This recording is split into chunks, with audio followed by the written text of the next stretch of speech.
श्री स्वामी समर्थ। तुम्हा सर्वांचं माझ्या यूट्यूब चॅनलवरती अगदी मनापासून स्वागत करते। तुमच्या मनातल्या सर्व काही चांगल्या इच्छा स्वामी महाराज नक्की पूर्ण करो हीच स्वामी चरणी प्रार्थना करते आणि आजच्या व्हिडिओला सुरुवात करते। आजचा व्हिडिओ खूप महत्त्वाचा आहे, म्हणजे आपल्या मुलांशी रिलेटेड आहे। आता प्रत्येक ह्या स्पर्धेच्या युगामध्ये प्रत्येक आईवडिलांना वाटत असतं की आपला मुलगा खूप हुशार व्हावा, त्यानं काहीतरी करावा, समाजामध्ये नाव कमवावं, त्याचबरोबर त्याने आपली इज्जत वगैरे सगळे असं म्हणजे व्यवस्थित ठेवावी असं प्रत्येकाला वाटत असते। ज्यावेळेस आपण चार माणसात जाऊ त्यावेळेस आपल्याला सगळ्यांना असं प्राऊड फील व्हावं, आईवडिलांना प्राऊड फील व्हावं, असं मुलाने वागावं असं प्रत्येकाला वाटत असतं। पण कधी कधी काय होतं ना की काही विचारामुळे किंवा घरातल्या वातावरणामुळे मुलांवर एवढे वाईट परिणाम होतात की मुलं ऐकतच नाहीत किंवा हट्टीपणा करतात, सतत म्हणजे कधी कधी वाईट मार्गाला सुद्धा जाऊ शकतात थोडक्यात सांगायचं झालं तर। पण कसं आहे ना, मुलांचं वय जे असतं ना ते लहानपणापासून कसं अनुकरण करत असतात, कारण काही गोष्टी म्हणजे त्या वाईट गोष्टी तर लवकरच कॅप्चर करतात, पण आपल्या पण काही हातामध्ये गोष्टी असतात जेणेकरून त्या मुलांना वाईट म्हणजे जी काही प्रवृत्तीकडे जात आहेत तर ते न जाऊ देणं हे आईवडिलांचं सुद्धा कर्तव्य असतं। बारीक ज्या काही गोष्टी आहेत त्याच्याकडे सुद्धा लक्ष देणं अत्यंत महत्त्वाचं आहे। जर तुम्ही तुमचा वेळ काढून आता जॉबला वगैरे असलात तर तुम्ही तुमचा वेळ थोडं का होईना पण जरी काढून मुलांसाठी दिला, मुलांसोबत हसून खेळून राहिलात किंवा त्यांना ज्या काही वाईट गोष्टी आहेत त्याबद्दल न सांगता चांगलं जेवढं देता येईल का तेवढंच जरी दिलं तरी मुलामध्ये भरपूर काही बदल दिसून येतील।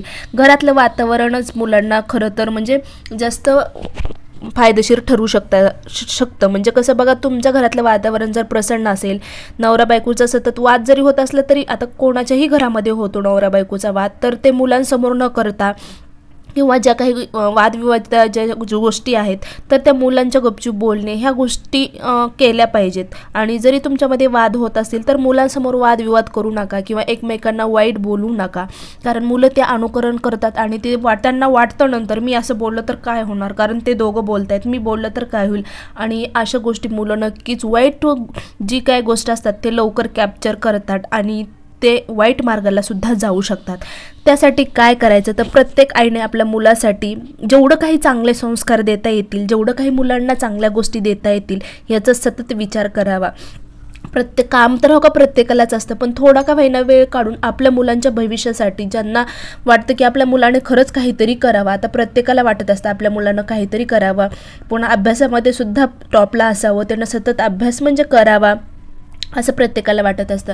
तर त्यासाठी काय उपाय करायचा तर मुलांना चांगल्या गोष्टी तुम्ही नक्कीच शिकवायला सुरुवात करा हो का। ज्यावेळेस तुम्ही चांगल्या गोष्टी करत असाल किंवा काहीतरी चांगलं महत्त्वाचं काम आहे आणि ते मुलांवर त्याचा काहीतरी प्रभाव पडू शकतो, जे की मुलांना तिथं गेलं की तर त्याच्यातून काही गोष्टी शिकायला मिळतील, तर अशा ठिकाणी सुद्धा मुलांना तुम्ही नक्कीच घेऊन जात जा।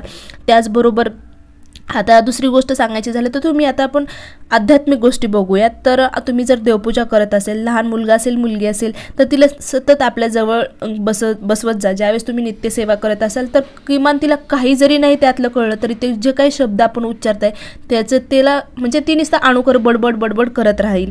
तर बघा आता छोटा तारक मंत्र, तर तारक मंत्र नक्कीच आपल्या मुलाला येणं अत्यंत म्हणजे शिकवा तुम्ही, गरजेचं म्हणण्यापेक्षा गरजेचं तर सगळ्याच गोष्टी आहेत, सेवा देखील करले तरी चांगलीच आहे मुलांनी तुमच्या, पण मुलांना जर तुम्ही ते तारक मंत्र शिकवला किंवा त्याचबरोबर गणपती अथर्व शीर्षक आहे ते जर मुलांना शिकवलं तर खूप छान प्रकारे फायदा होतो मुलांच्या बुद्धीमध्ये सुद्धा, कारण गणपती बाप्पा हे विद्येची देवता आहेत, त्यामुळे त्यांचं जर ते गणपती अथर्व शीर्षक मुलांना शिकवलं तर खूप चांगल्या प्रकारे मुलांच्या माइंडमध्ये फ्रेश राहतं, त्यावेळेस चांगल्या विचाराशी ते सुद्धा जोडले जातात। म्हणून मुलांना तुम्ही नक्कीच गणपती अथर्व शीर्षक शिकवा, त्याचबरोबर तारक मंत्र शिकवा, गायत्री मंत्र शिकवा आणि शुभम क्रोती हे सुद्धा शिकवा। सगळं मुलांना जेवढं छोटं आता लहानपणापासून जशी तुम्ही मुलांना सवय लागताल का तशा सवयी लागत असतात, जरी त्यांना थोडे अडखळत शब्द जरी कळत नसले तरी पण ते तशा आवाजामध्ये जरी म्हणायला शिकले तर नक्कीच त्यांना पुढं चालून देखील ते नक्कीच त्यांना पाठ होईल आणि म्हणतील देखील।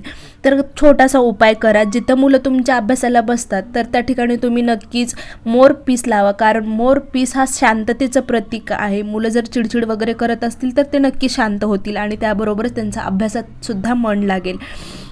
आणि गणपती बाप्पाची सेवा करायला सांगा, स्वामींची सेवा करून घ्या तुम्ही. जर करत नसेल तर तुम्ही तिथं बसून मुलांना चांगल्या प्रकारे सांगून समजून, कारण कधी कधी वाईट प्रवृत्तीने सांगावा असं काही नसतं, म्हणजे रागवून किंवा चिडूनच सांगायचं. कधी कधी मुलांच्या म्हणजे जसं मुलं म्हणतील तसं कधी काही गोष्टी ऐकणं सुद्धा गरजेचं असते, त्यांना सुद्धा समजून घेणं खूप महत्त्वाचं आहे मुलांना सुद्धा.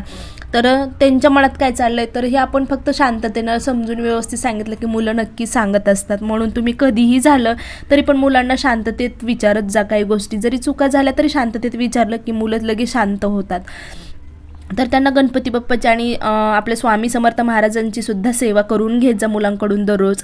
त्यानंतर आपल्याला तारक मंत्र हा सकारात्मक ऊर्जेचा आहे, त्यामुळे तारक मंत्रसुद्धा तुमच्या मुलांना नक्की शिकवा तुम्ही. दररोज आपल्या घरामध्ये मोबाईलवरती लावा किंवा टी व्हीवरती लावा, मुलं ते ऐकून ऐकून नक्कीच त्यांना पाठ होणार आहे. त्यानंतर तुम्हाला एक सेवा करायची आहे. आता ती सेवा तुम्ही करा, मुलाच्या आईनं केली तरी सेवा, मुलाच्या आईला सेवा करायची आहे. तर काय करायची आहे, 1 महिना किंवा तुम्ही 41 दिवस ही सेवा नक्की करा, नक्कीच त्याचा फायदा तुम्हाला होणार आहे. तर सेवा प्रथम आपण तारक मंत्राचं जे पाणी बनवतो ते पण तुम्हाला माहिती आहे की कशा प्रकारे आपण बनवत असतो, त्याचासुद्धा खूप फायदा होतो, मुलांना होतो. जर तुमचा नवरा जरी चिडचिड करत असेल किंवा घरातलं वातावरण जरी सतत म्हणजे काय म्हणते ते सतत असं नकारात्मक असल्यासारखं किंवा सतत वादविवाद होत असतील किंवा घरात कोणाला सारखं दुखते, काही ना काही आजारी असतील, त्यांच्यासाठी सुद्धा हा तारक मंत्राचं जे पाणी आपण तीर्थ तयार करतो ते उपयुक्त ठरते.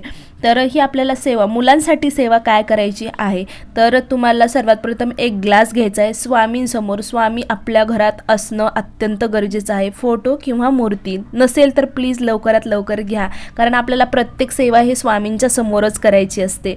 तर एका ग्लासात पाणी घ्यायचं आहे, आसनावरती बसायचं आहे आणि आपल्या हातात ते ग्लास घ्यायचा आहे. तर त्याच्यावरती काय करायचं, जसं आपण पाठीमागं एक काढलं होतं सोन्याच्या काडीनं मुलांच्या जिभेवरती मधात बुडून ती एम असं लिहिलं होतं, एडक्याचं आणि एवर मात्रा आणि अनुस्वार असं लिहिलेलं होतं आपण. पण आता आपल्याला काय लिहायचं आहे तर त्याच प्रकारे पण ए अडक्याचं आणि एवर 1 मात्रा असं नाही लिहायचं, तर ए अडकाने त्याच्यावर 2 मात्रे द्यायचे आहे, ते एम असं काढायचं आहे.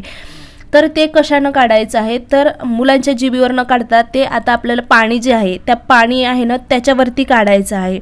तर थोडंसं हात मधामध्ये बुडवायचं आणि आत तरंगल या पद्धतीनं, जरी नाही जास्तही झालं तरी नुसतं एम काढायला.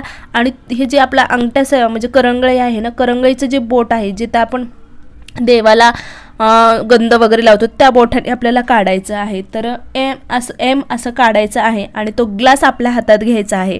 काढून झाल्यानंतर आणि स्वामींच्या समोर बसून म्हणायचं, माझा मुलगा खूप हुशार आहे, खूप त्याला बुद्धी देवा आणखीन, आणि खरंच तो त्याच्या जीवनामध्ये यशस्वी होणार आहे, हे मला माझ्या मुलावर पूर्णपणे विश्वास आहे आणि नक्कीच त्याला सद्बुद्धी तुम्ही द्या स्वामी, असं म्हणून स्वामींना शरण जाऊन असं ते म्हणायचं आहे. आणि ते पाणी जे आहे तसं म्हणल्यानंतर ते पाणी मुलाला तुमच्या प्यायला द्यायचं आहे. अतिशय प्रभावीशाली ते पाणी आहे, कारण पाण्यामध्ये अट्रॅक्शनची पॉवर जास्त असते. त्यामुळं तुम्हाला ही चांगल्या वृत्तीसाठी आपल्या मुलांना चांगले संस्कार व्हावा, त्याने चिडचिडपणा सोडून चांगल्या वळणावर यावा किंवा त्याच्या अभ्यासात लक्ष लागत नाही, याच्यासाठी आपल्याला हा छोटासा उपाय लिहायचा आहे. हा सरस्वती मातेचा मंत्र आहे, बीज मंत्र आहे एम. त्यासाठी आपल्याला, कारण सरस्वती देवी सुद्धा विद्येची देवता आहे, म्हणून आपल्या मुलांना सुद्धा म्हणजे विद्या प्राप्त व्हावी, चांगल्या प्रकारे अभ्यास करावा, त्याच्या जीवनात यशस्वी व्हावं, म्हणून आपल्याला माता सरस्वतीचा आशीर्वाद आणि स्वामींचा आशीर्वाद घ्यायचा आहे. त्याचबरोबर गणपती बाप्पांचा सुद्धा आशीर्वाद घ्यायचा आहे. तर या पाण्याचा उपयोग तुम्ही मुलांसाठी नक्की करा. अतिशय सोपा उपाय आहे आणि नक्कीच तुमच्या मुलाचं जीवनसुद्धा बदलेल. म्हणजे जे काही त्याला अडचणी तुमच्या येतात मुलांमध्ये की त्याचं बोलणं वगैरे वाईट प्रवृत्तीला चाललं आहे किंवा अशा काही अभ्यासात मन लागत नाही, त्याच्यासाठी ही सेवा आहे, उपाय आहे. तर या प्रकारचा आजचा व्हिडिओ होता. खरंच व्हिडिओ आवडला असेल तर नक्की लाईक करा, शेअर करा आणि सबस्क्राईब करायला मात्र विसरू नका. श्री स्वामी समर्थ. जय जय स्वामी समर्थ.